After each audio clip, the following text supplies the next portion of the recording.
crash does not appear to have been caused by enemy action. However, this incident is under investigation. This tragic crash reminds us that all our courageous men and women take extraordinary risks every single day in service of our country.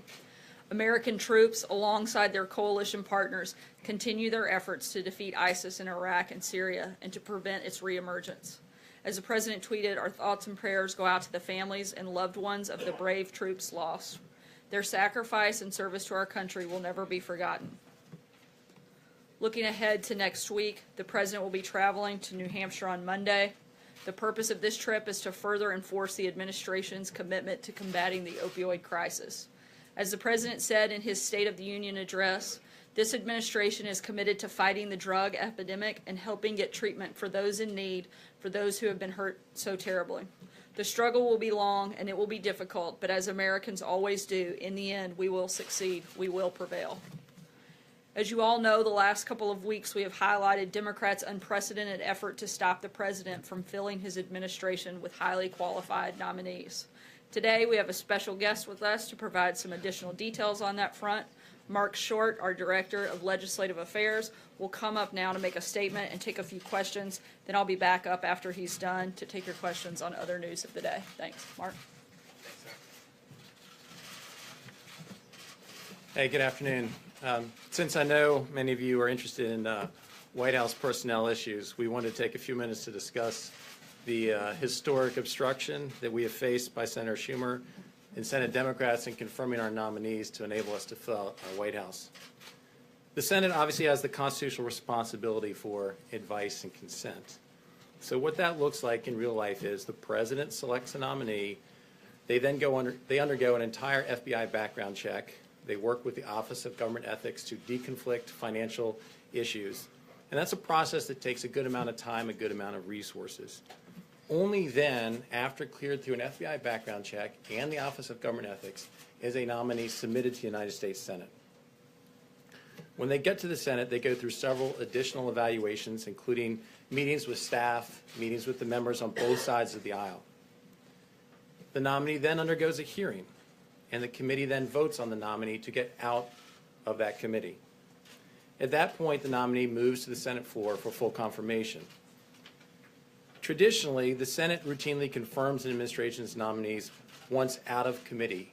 It is there to respect the will of the American people in the election for an administration to fill out its roles under a new president. Instead, what Senator Schumer has done is to require cloture votes to essentially slow down the process and to obstruct. At this point, in the past 4 administrations combined, the last 4 administrations, the Senate had conducted 17 cloture votes combined. Cloture vote, in essence, being a filibuster on a nominee. 17 cloture votes in the last 4 administrations combined at this point. Today, the Senate has had 79 cloture votes in the first 14 months of our administration. 17 over the last 4 administrations versus 79 in the first 14 months of our administration. That is roughly 5 times the number of the last 4 administrations combined. Senator Schumer is essentially weaponizing a Senate procedure and demanding cloture votes on our nominees that he even eventually supports. 11 of the President's nominees have been approved without a single dissenting vote, yet still forced to go through a 30 hours of debate to essentially slow down the Senate calendar simply for the purpose of obstruction. Even Senate Democrats have begun to call this out and to say it is getting to the point of ridiculous. At this rate, the United States Senate would take 11.5 years to confirm our nominees. 11.5 years to confirm our nominees. So let me give you one more example of the comparison historically. In the first entire term of the George H.W. Bush administration, his entire 4 years, he faced 1 cloture vote. In the entire 4 years of the Clinton administration, he faced 10 cloture votes. Under the George W. Bush administration, the entire first term, he faced 4 cloture votes. Barack Obama faced 17 in his first entire 4 years. We have faced 79 in our first 14 months. That adds up to 32 combined in the entire first 4 years of those administrations, relative to 79 in our first less than a year and a half. So let me give a couple more illustrations of specific individuals. Pat Pizzella is our nominee to be the Deputy Secretary of the Department of Labor.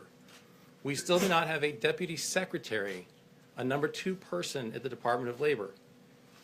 Pat Pizzella was nominated 269 days ago. He was reported out of committee in October. He was confirmed in the George W. Bush administration by a unanimous voice vote. So he's already been confirmed by a previous Congress without any dissension.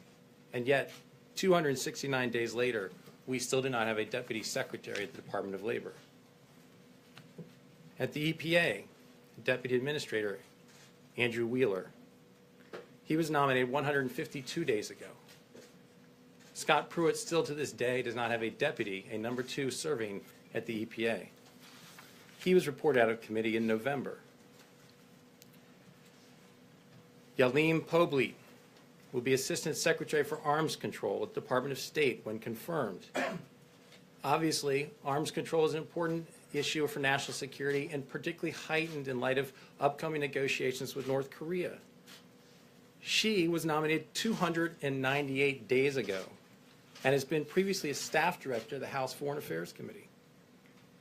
Isabel Patalunas, nominated 270 days ago, reported out of committee in July, has been nominated to be Assistant Secretary of the Treasury for Intelligence and Analysis. This helps work with many of the sanctions that you have covered. So many of these positions, in fact, are national security positions. And lastly, Kevin McAleenan, to be Commissioner of the Customs and Border Patrol, was nominated 298 days ago. Obviously, it's been a priority of this administration to highlight the security threats we face at our southern border. Kevin, in taking that role, will be safeguarding our borders and helping to prevent terrorists and contraband from entering the United States.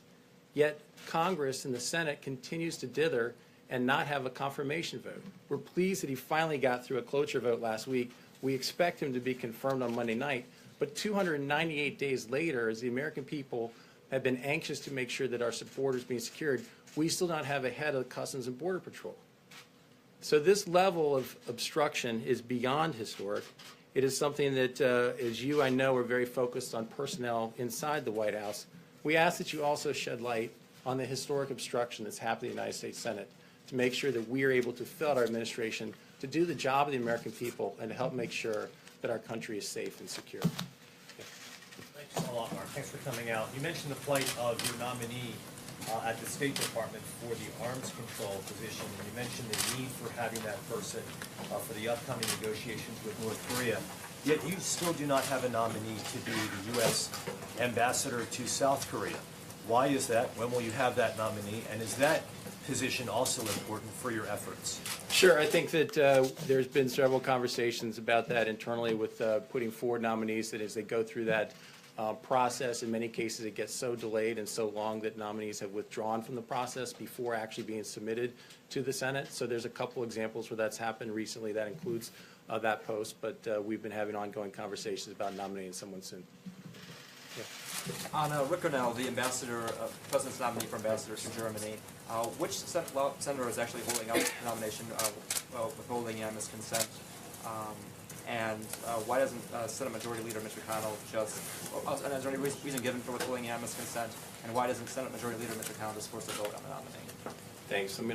Mary Elizabeth is one of the stars on our team who's been with us from day one, and she helped to staff Justice Gorsuch through confirmation, helped to shepherd him through, and is the one in charge of our nomination. So I'm going to phone a friend on that one. But Grinnell got out of committee, right? And so basically he's waiting for a final vote on the Senate floor. Yes. And so that, I believe he got out of committee several months back.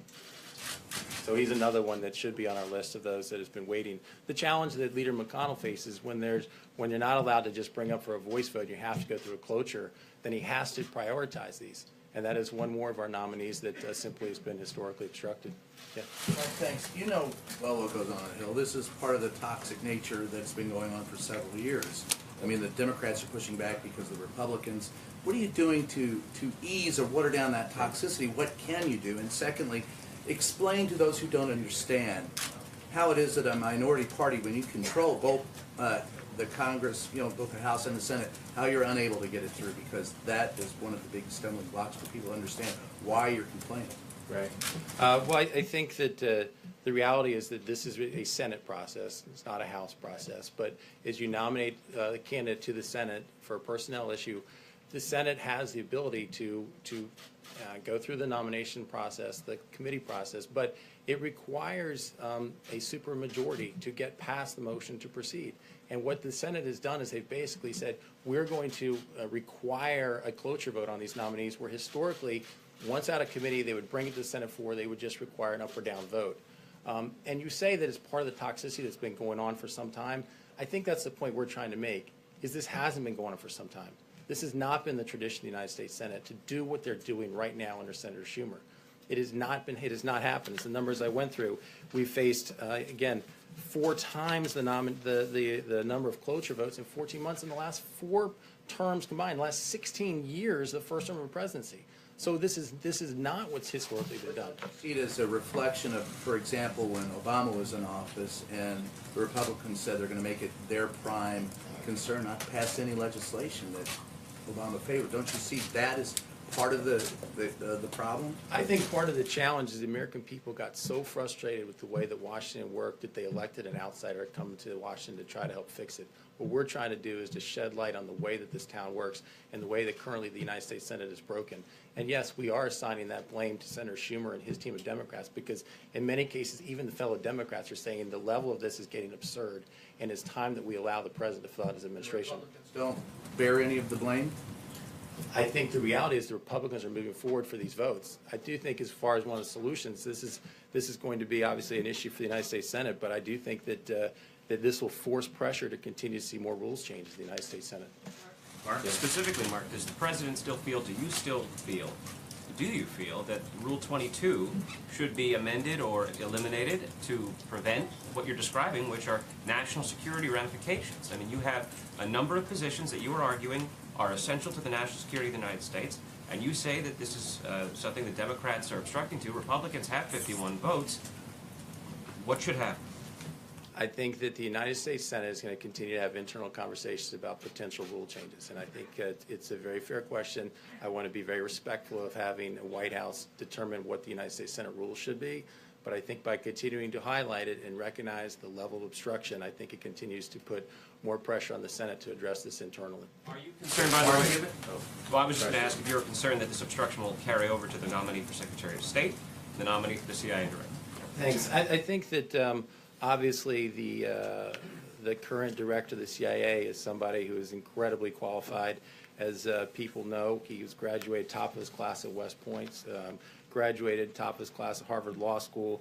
I think has done a phenomenal job as director of the CIA.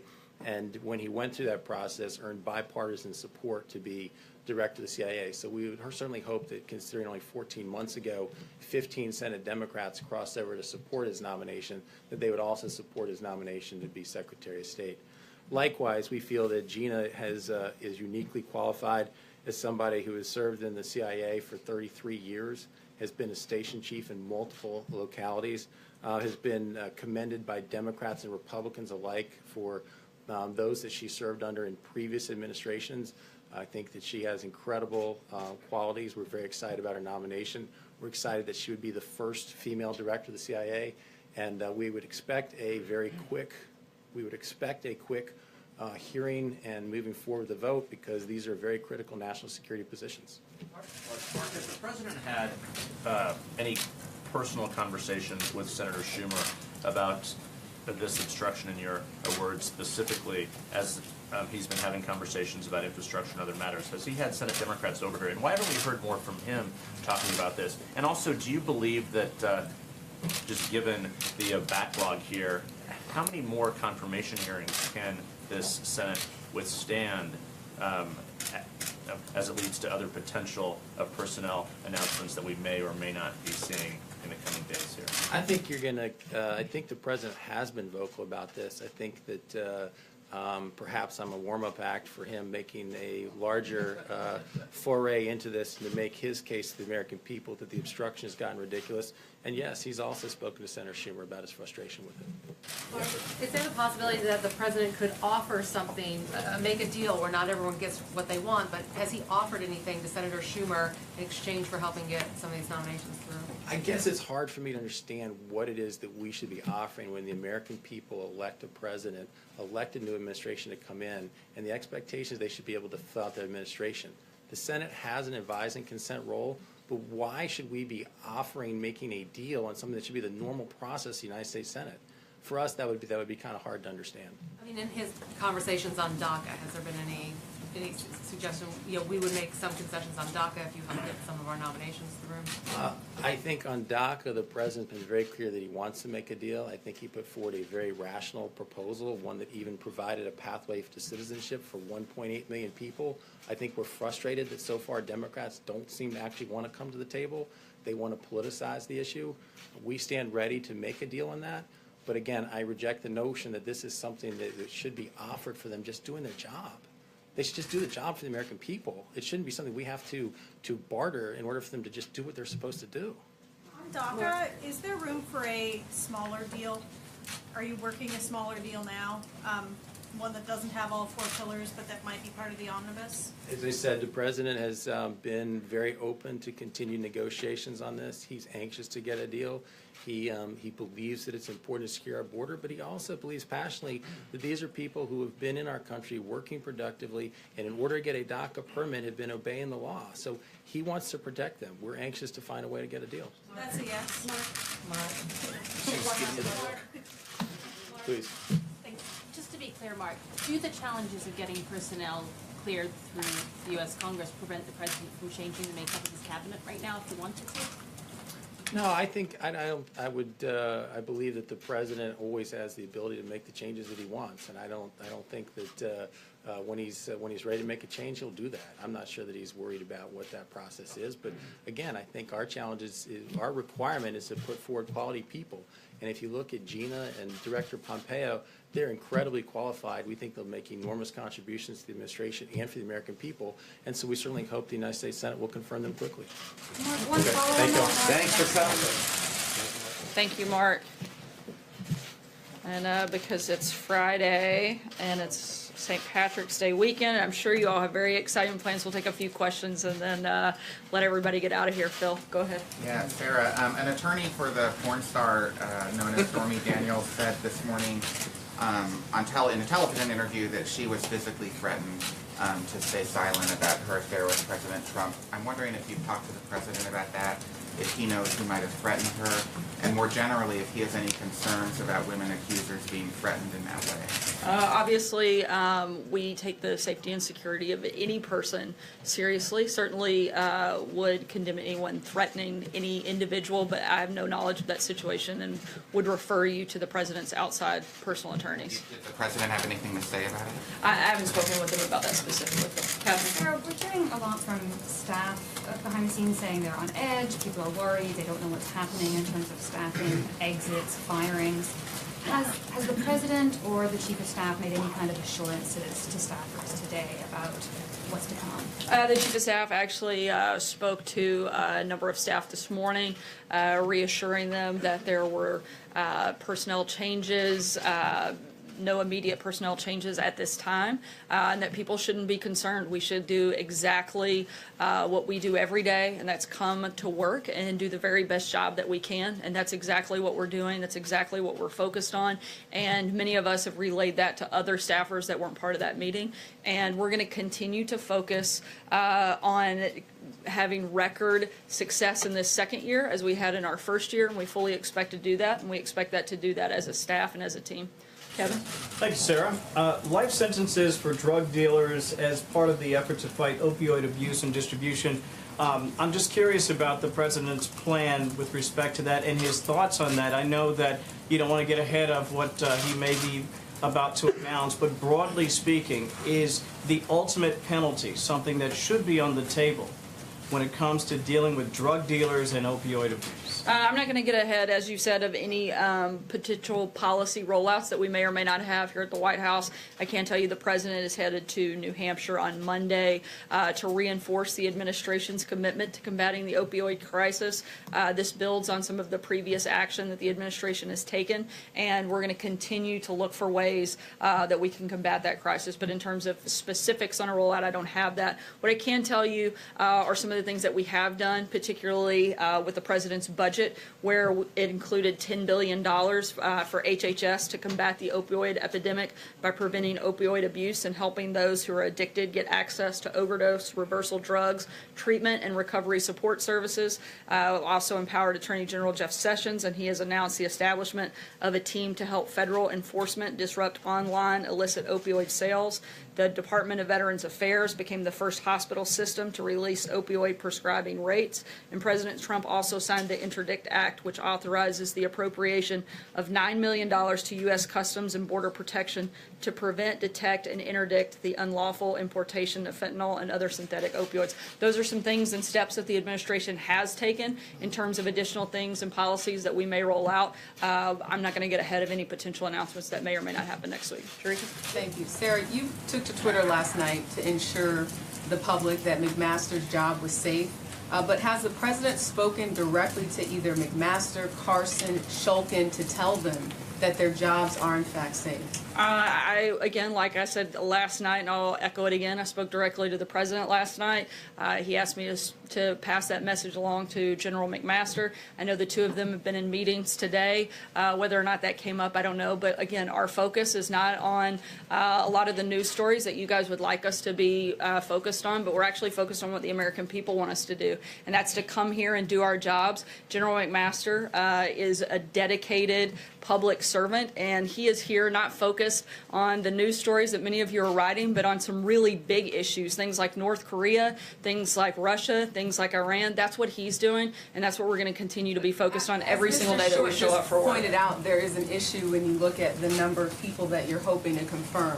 So to look at the people in these top positions that continue to change, just wanting to know if the president gave assurances to Carson, to Shulkin, as well as McMaster, that their jobs are in fact safe. Look, we aren't making any, as I just said, we don't have any personnel changes at this time, but the president shouldn't be bound because Democrats in the Senate can't do their job. If the president wants to be able to make a change because he feels like it's the right thing for the American people, his hands shouldn't be tied because Democrats failed to do what they were elected to do. This president was elected to put forward policies and push those policies forward with the team that he selects, not the team that the Democrats think he should have. That's not how the system works. And just because they don't want the president to have his full team, that doesn't mean if he decided to make changes, he shouldn't be able to. Peter. Sarah, just for clarity on this, though, I know you said that this is something that the media wants to talk about right now, but frankly, it's the president who's repeatedly sort of stoked the speculation. Just yesterday, he said, I think you want to see change. Earlier this week, he said, I'm really at a point where we're getting very close to having the cabinet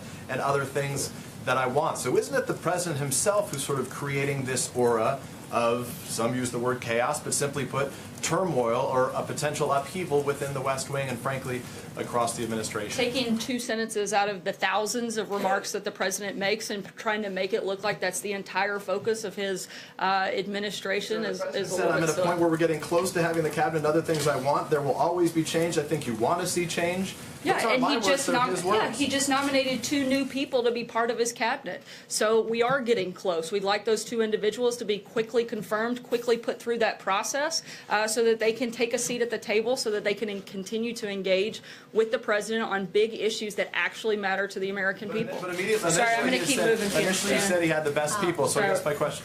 I'm going to keep moving.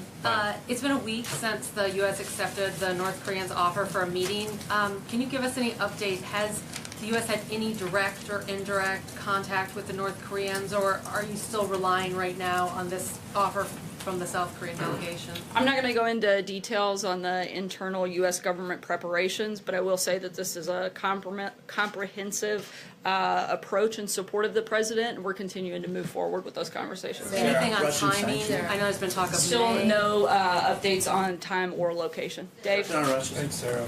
The government said this week that we've reached a point now where the government has added $1 trillion to the debt since President Trump took office. Obviously, that's not the direction he promised to go in the campaign.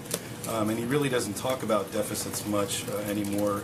Has he given up on cutting deficits? Is he still concerned about it? What can he do about it?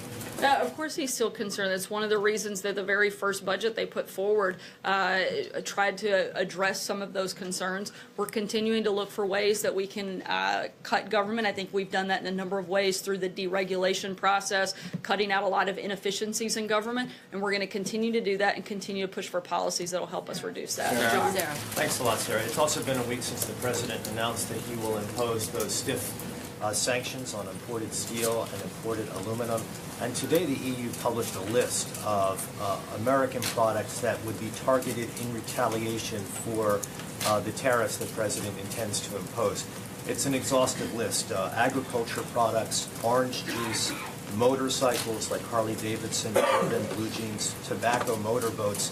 What's your reaction to this threat of retaliation to the president's plan to impose those tariffs? The president's going to continue fighting for the American worker. He's also working with a number of individual countries and negotiating on areas of national security where we can work together, and there's some flexibility there, and we're continuing to have those conversations, and will continue through the next part of the end of next week, which is when I believe the deadline happens.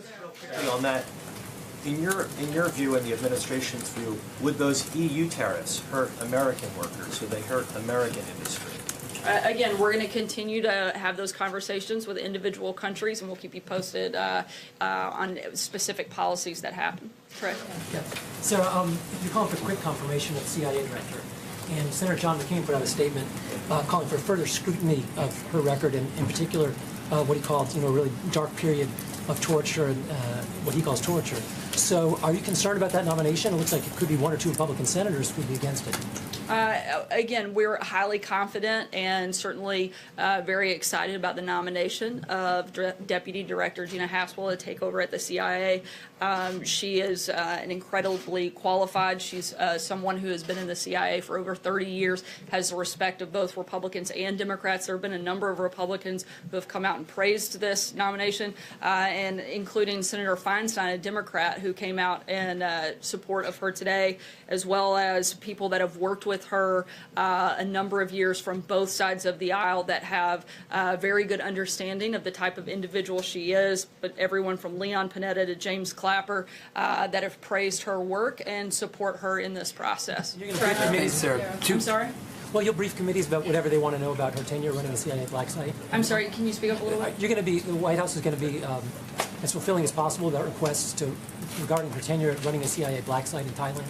Certainly we'll be as cooperative as we can, but we specifically want to make sure that people actually have an accurate reflection, which I know some of the senators, including Rand Paul, made comments off of incorrect information. So we certainly want to make sure that they actually have accurate information, particularly before they go out and speak on behalf of their constituents. And as a member of the United States Senate, we hope that they take that role very seriously and get accurate information before they peddle it out in front of the American people. Trey? Thanks, Sarah. Two quick questions for you. You said you spoke with the president last night regarding these stories about potential staff turnovers here at the White House. And we spoke specifically about the story with General McMaster. What was the president's reaction to all of these stories? Did he see any truth in the reporting that was out there? As I said, the president said that it was not accurate, and he had no intention of changing, that they had a great working relationship, and he looked forward to continue working with them. And if I could ask you about Syria, the president last month called the situation on the ground in Syria a humanitarian disgrace, specifically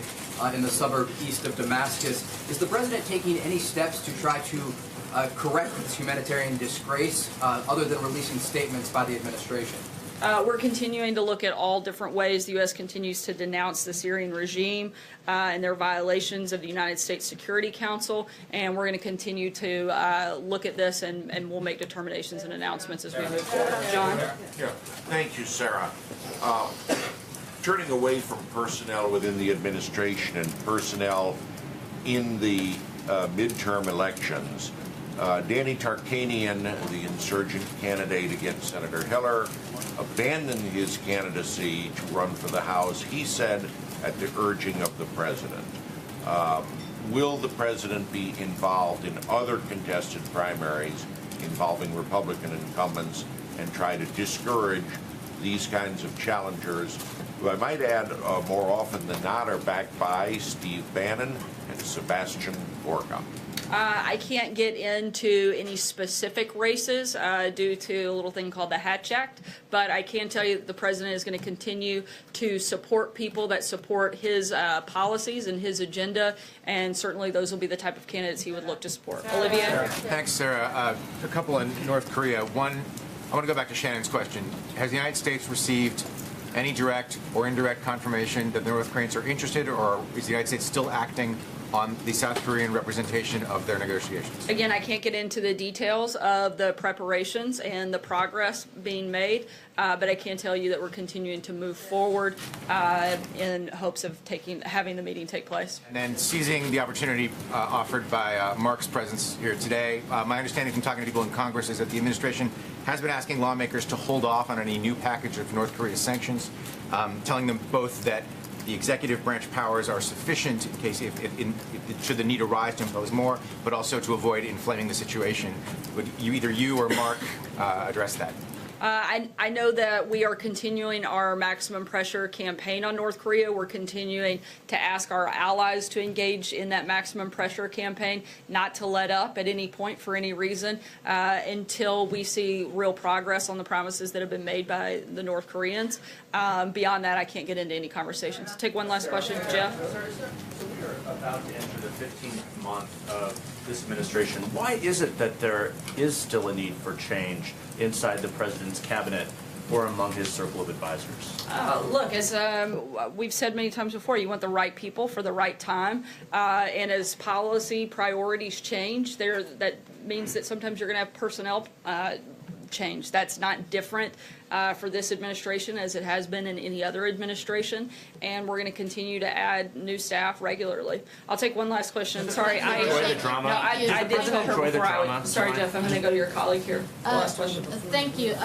Britain, France, and Germany have proposed fresh EU sanctions on Iran, maybe in a bid to preserve the nuclear deal. Do you have any response to that, or any response to their kind of proposal to put new sanctions on Iran? We don't have any new announcements on sanctions at this time, but as always, we're continuing to look at the best ways to promote and protect the American people and certainly push the president's agenda. Thanks so much, guys. Hope you have a great Friday. Happy St. Patrick's Day. Happy St. Patrick's Day. Go SEC. Go SEC.